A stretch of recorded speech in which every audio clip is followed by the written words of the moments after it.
دنیا والوں کو دنیا سمجھ میں آئی ہے، اور ایسی سمجھ میں آئی ہے کہ ہر کام والا اپنے کام میں پوری زندگی لگا رہا ہے اور ہر کام میں لگا رہا ہے، ہر حال میں لگا رہا ہے۔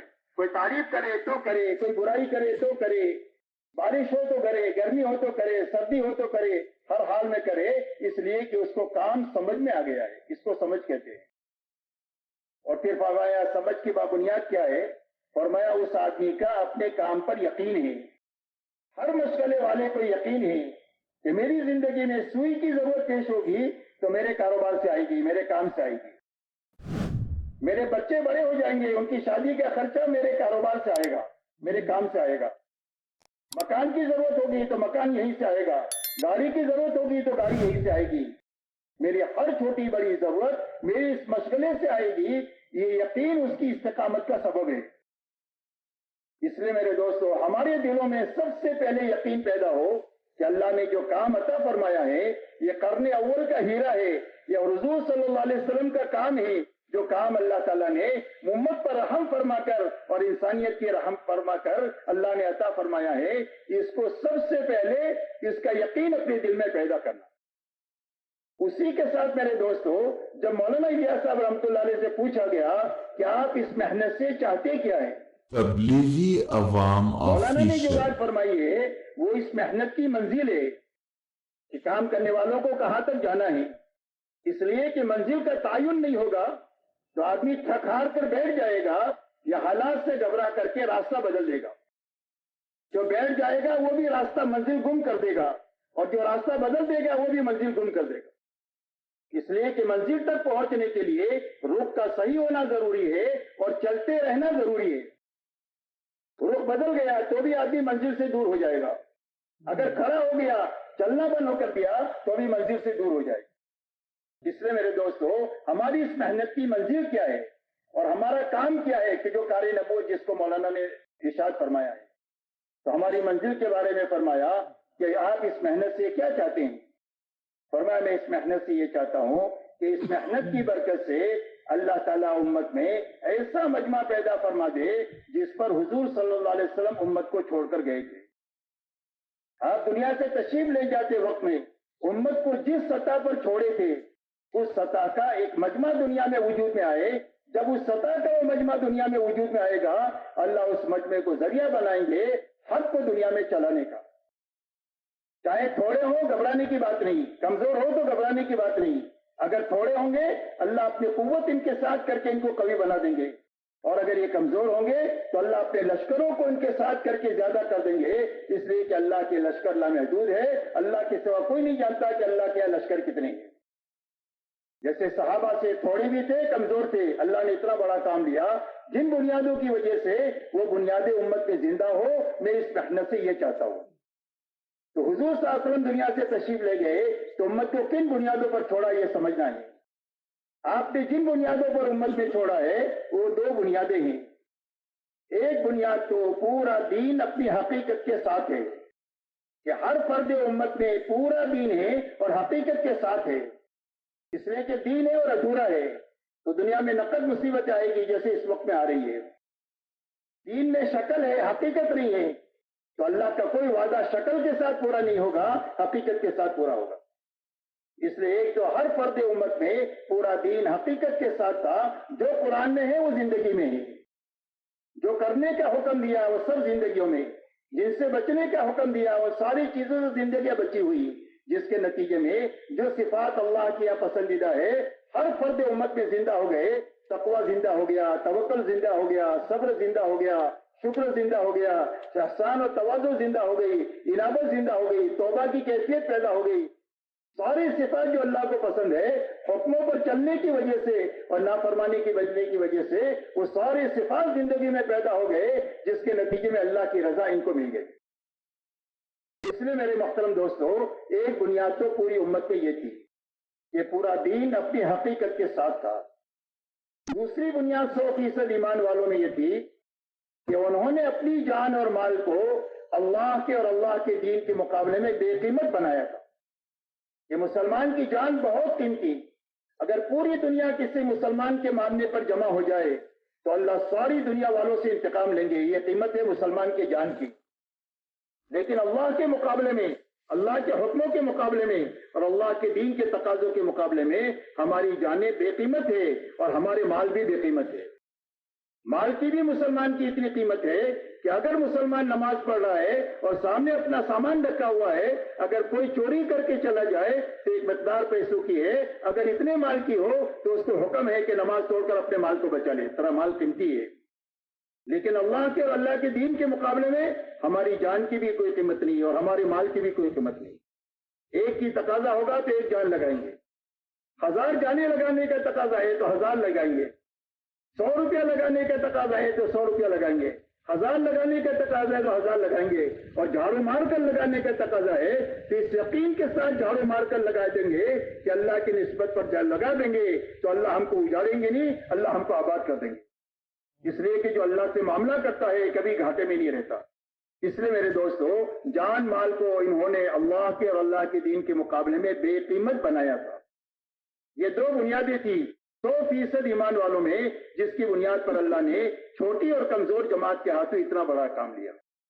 اب اللہ تعالیٰ نے ہمیں اتنا عظیم کام ہمارے زمانے میں عطا فرمایا ہے، جس کو مولانا قرن اول کا ہیرا فرماتے ہیں، کار نبوت یقین کرتا ہوں یہ فرماتے ہیں۔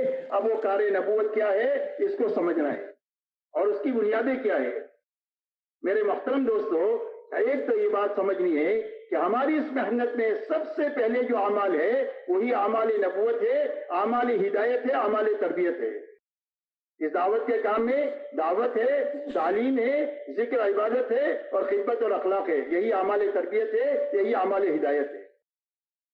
اور ان اعمال کو امت میں زندہ کرنے کے لیے دو محنت کے میدان، اس محنت میں ایک نقل و حرکت ہے، ایک مقامی محنت ہے۔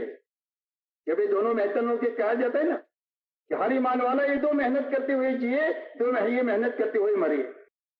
تو یہی میدان ہے جو حضور صلی اللہ علیہ وسلم نے تقریر فرمائی۔ یہ تقاضا ہے نقل و حرکت کا تو نقل و حرکت کرے، اور تقاضا ہے مقام پر رہنے کا تو مقام پر رہتے ہوئے انہی اعمال میں لگے، اور ان اعمال میں لگتے ہوئے ہر ایمان والے کو ان کے ساتھ جوڑنے کی فکر کرے۔ اللہ تعالیٰ نے کام کا وہ رخ عطا فرمایا جو قرن اول میں تھا۔ اس لیے میرے دوستو، ایک تو بات یہ سمجھنا ہے کہ یہ کام حضور صلی اللہ علیہ وسلم کے زمانے کی سوغات ہے جو اللہ نے ہمیں عطا فرمائی ہے۔ شرط یہ ہے کہ اس محنت میں جو بنیادیں ہیں ان بنیادوں کے ساتھ ہماری محنت ہو۔ اس لیے کہ جو نقل و حرکت ہے اس کے اندر قوت جو ہے اور اس کی جو فضیلت ہے، اس کی جو اہمیت ہے اور اس کے جو ثواب اور اجر ہے اور اس کی جو قوت ہے، وہ اس کے اندر کی بنیادوں کی وجہ سے ہے۔ اگر ان بنیادوں کے ساتھ یہ محنت ہے تو اس کی ایک بہت طاقتور محنت ہے، اور اگر بنیادیں ختم ہو جائے تو اس کی طاقت جو ہے بنیادوں کی وجہ سے تھی، بنیادیں ختم ہونے کی وجہ سے محنت کی جو قوت ہے وہ بھی ختم ہو جائے۔ اب میرے دوستو، اس محنت میں سب سے پہلی بنیاد جو ہے نکلنے کی ہے۔ پوری امت کو یہ دعوت دی جاتی ہے کہ یہ اللہ کے راستے میں نکلے۔ تو نکلے تو کیوں نکلے اور نکل کر کیا کرے؟ نکلنے کے لیے سب سے پہلے ہر نکلنے والے کو اور نکالنے کی محنت میں کسی کو دنیا کی بنیاد پر نہیں اٹھانا ہے کہ تیرا مقدمہ پھنسا ہوا ہے، تبلیغ میں چلا جا، مقدمے سے نکل جائے گا، یا تیرا جو ہے نا وہ کاروبار فیل ہو گیا ہے، تبلیغ میں چلا جا، ٹھیک ہو جائے گا۔ یہ بنیادیں نہیں ہے ہماری تبلیغ کی۔ ہر ایمان والے کے اللہ کے راستے میں نکلنے کی بنیاد یہ ہے کہ سب سے پہلے اس کے ذہن یہ بنایا جائے کہ اللہ سے میرا تعلق مضبوط ہو جائے تاکہ میں اللہ کے حکموں پر چلنے والا بنوں، اس کے لیے مجھے جانا ہے۔ اللہ کے احکامات کی عظمت آ جائے، آخرت کا فکر آ جائے، اسی کو ذہن بنانا ہے، اسی کے لیے لوگوں کو تیار کرنا ہے۔ اس لیے کہ اس محنت میں نکلنے کی سب سے پہلی غرض یہ ہے کہ ہر نکلنے والے کے ذہن میں اور ہر نکلنے والے کے دل میں یہ تین بنیادیں مضبوط ہو جاوے۔ ایک تو اللہ سے تعلق مضبوط ہو جاوے، محبت کا تعلق، عظمت کا تعلق، ڈر کا تعلق، یقین کا تعلق اللہ سے اتنا قائم ہو جائے کہ دنیا کے ہر چیز کو قربان کر سکتے ہیں، اللہ کو ناراض نہیں کر سکتے۔ اتنی طاقت ہر ایک کے دل میں پیدا ہو جاوے، اس لیے کہ دل کے بنانے کی محنت ہے۔ سارے نبیوں کی محنت کے میدان انسانوں کے دل ہے۔ یہ اچھی طرح ہم سمجھے، پوری نبیوں کی سیرت میں یہ بات ملے گی۔ سارے نبی دلوں پر محنت کرنے کے لیے دنیا میں آتے ہیں۔ حضور صلی اللہ علیہ وسلم ارشاد فرماتے ہیں کہ انسان کے جسم میں گوشت کا ایک لوتڑا ہے، اگر وہ درست ہو جائے تو پورا انسان درست ہو جائے، اور وہ اگر بگڑ جائے تو سارا جسم بگڑ جائے، اور فرمایا وہ انسان کا دل ہے۔ اس لیے سب سے پہلے تبلیغ کی محنت کرنے والے کے دل کے بنانے کی محنت ہے، اور دل کا بننا یہ ہے کہ دل میں اللہ کی محبت پیدا ہو جائے، اللہ کا ڈر پیدا ہو جائے، اور اللہ کا یقین پیدا ہو جائے، اور اللہ کے مقابلے میں ساری مخلوق زیر نظر آئے۔ اگر مقابلے پر آ جائے تو سب کو ناراض کرنا آسان ہو جائے، اللہ کو ناراض کرنا ہمارے لیے مشکل ہو جائے، اتنا اللہ سے ہمارا تعلق بن جائے۔ دوسرا، دل میں اللہ کے حکموں کی عظمت پیدا ہو جائے، اور دل کا رخ اللہ کے حکموں کی طرف ہو جائے، کہ مال کے بڑے بڑے نقشوں کو اور اقتدار کے بڑے بڑے نقشوں کو توڑ سکتے ہیں، چھوڑ سکتے ہیں، لیکن اللہ کے حکم کو نہیں توڑ سکتے ہیں، اس لیے کہ اللہ بڑے اور اللہ کا حکم بڑا۔ تو دلوں کا رخ اللہ کے حکموں کی طرف ہو جائے۔ تیسری بات، ہمارے دلوں کا رخ آخرت کی طرف ہو جائے، کہ ہمارے دل میں ہر وقت میں آخرت کا فکر رہے، کوئی بھی کام کرنے وقت میں یہ سوچے کہ میری آخرت اجڑنی نہیں چاہیے، آخرت بننی چاہیے۔ یہ تین بنیادیں دل میں آ گئی تو یہ آدمی کا دل بن گیا، اور دل بن جائے گا تو دین بن جائے گا۔ اس لیے کہ زندگی میں بہت ساری رکاوٹیں ہیں جس کے بیچ میں آدمی جیتا ہے۔ قرآن پاک میں 8 چیزیں بتلائی ہے ہر آدمی جس کے ماتحت جیتا ہے۔ فرمایا تمہارے باپ، تمہارے بیٹے، تمہارے بھائی، تمہاری بیوی، تمہاری برادری، تمہاری تجارت، تمہارا مال، تمہارے مکانات، یہ 8 چیزیں گنائی ہے۔ ہر انسان ان 8 چیزوں کے بیچ میں رہتا ہے، اور پوری زندگی کبھی یہ 8 چیزیں اللہ کے مقابلے میں آئے گی، کبھی حکم کے مقابلے میں آئے گی، کبھی آخرت کے عمل کے مقابلے میں آئے گی۔ تو ہر انسان میں اتنی طاقت پیدا ہو جائے کہ اللہ کو آگے رکھ کر، حکم کو آگے رکھ کر، اور آخرت کو آگے رکھ کر کے جینا آ جائے۔ یہ طاقت پیدا کرنے کا سب سے پہلے غرض ہے تبلیغ کی محنت سے۔ اب یہ تبلیغ میں یہ طاقت کب پیدا ہوگی؟ صرف پھرنے سے نہیں پیدا ہوگی، بلکہ پھرنے کے زمانے میں جو کرنے کے کام ہیں، انفرادی بھی ہے، اجتماعی بھی ہے، دونوں لائن کے کام ہے۔ یہ چاروں اعمال نبوت میں انفرادی شکل بھی ہے، اجتماعی شکل بھی ہے۔ ان دونوں شکلوں کی پابندی کے ساتھ ہر دن گزارنا، کہ انفرادی عمل بھی نہ چھوٹے، اجتماعی عمل بھی نہ چھوٹے۔ جو بچنے کی چیزیں ہیں سوال سے لے کر لایانی تک، ان ساری چیزوں سے بچتے ہوئے اپنا ہر دن گزارے۔ رات کو سونے سے پہلے ہر ساتھی، چاہے 3 دن کا ہو، چلے کا ہو، 4 مہینے کا ہو، سال کا ہو، 7 مہینے کا ہو، ہر آدمی اپنا محاسبہ کرے، آج کے دن کیا رہا، کیا چھوٹا۔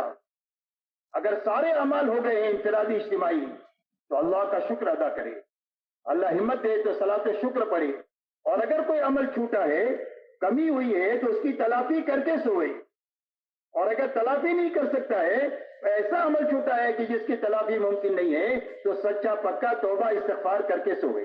تبلیغی عوام جب تک ہم اپنے آفیشل آپ کو پابند نہیں بنائیں گے، اور جب تک کرنے کے کاموں پر خوشی نہیں ہوگی، اور چھٹنے کے کام کی تلافی نہیں ہوگی، اور نہ کرنے تلافی نہ ممکن نہ ہونے کی وجہ سے استغفار کی کیفیت پیدا نہیں ہوگی، جب تک میرے دوستو ہماری تربیت مکمل نہیں ہوگی۔ ہماری تربیت کی یہ بنیادیں ہیں کہ جو انفرادی اجتماعی اعمال ہے، دونوں کی پابندی کے ساتھ ہر دن گزرے۔